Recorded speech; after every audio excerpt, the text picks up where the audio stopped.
અને હવે જોઈએ સમાચારો વિસ્તારપૂર્વક। સૌથી પહેલા વાત ભાવનગરની કે જ્યાં ઘોઘા ગામમાં દરિયાના પાણી ઘૂસી આવ્યા છે। પ્રોટેક્શન વોલ ઘણા સમયથી તૂટી જતા ત્યાં ગામ લોકોને હાલાકી પડી રહી છે। દરિયામાં ભરતી આવી અને તેના કારણે દરિયાના જે પાણી છે તે ઘોઘા ગામમાં ઘૂસી ગયા છે। ઘોઘા ગામમાં દરિયાના પાણી ભરાતા ત્યાંના રહીશોને ત્યાંના સ્થાનિકોને હાલાકીનો સામનો કરવાનો વારો આવ્યો છે। સરકાર સમક્ષ તેમણે વારંવાર રજૂઆત કરી છે, છતાં આ સમસ્યાનો કોઈ નિરાકરણ નથી આવતું।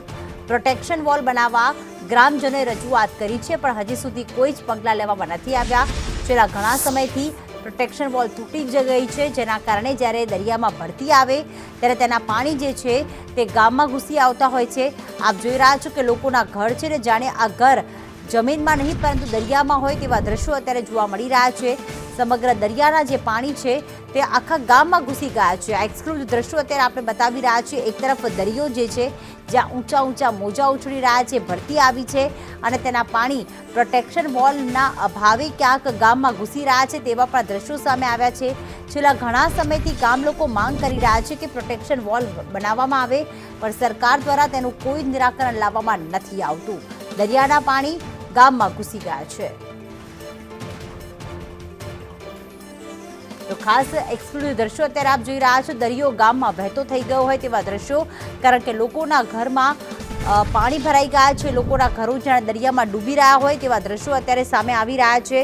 ઘણા સમયથી પ્રોટેક્શન વોલ છે નહીં, જેના કારણે લોકોના ઘરમાં ઘરવખરી પણ ઘણી વખત તણાઈ જતી હોય છે। જ્યારે ભરતીનો ફૂલ સમય હોય છે ત્યારે ઘૂંટણસમા પાણીમાંથી આ ગામ લોકો પસાર થવા મજબૂર। સૌથી મોટી વાત એ કે ઘરની આસપાસ જ્યારે પાણી જ હોય ત્યારે દરિયાનું પાણી હોવાના કારણે ક્યાંક તેના જે પાણી ઓસરવા જોઈએ તે પણ એટલા જલ્દી ઓસરતા નથી, જેના કારણે ઘરની બહાર પગ મૂકો તો દરિયાનું પાણી જોવા મળતું હોય છે। એના જ કારણે તેમનું જનજીવન જે છે તે પ્રભાવિત થતું હોય છે। કોઈપણ દરિયા કિનારાનું ગામ હોય ત્યાં પ્રોટેક્શન વોલ જે છે ફરજિયાત હોય છે, પણ છેલ્લા ઘણા સમયથી આ પ્રોટેક્શન વોલ તૂટી ગઈ છે।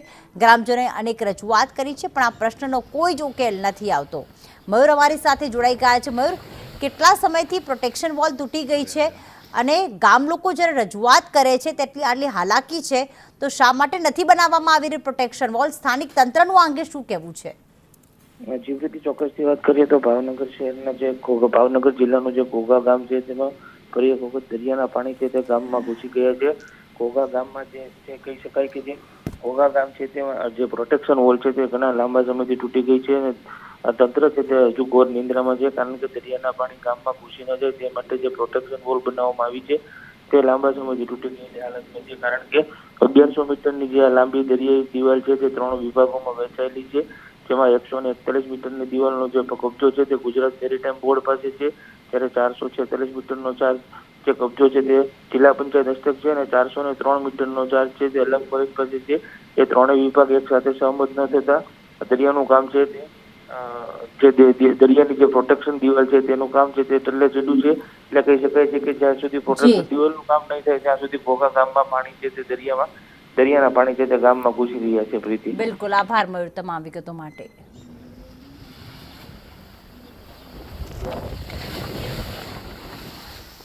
હવે આયા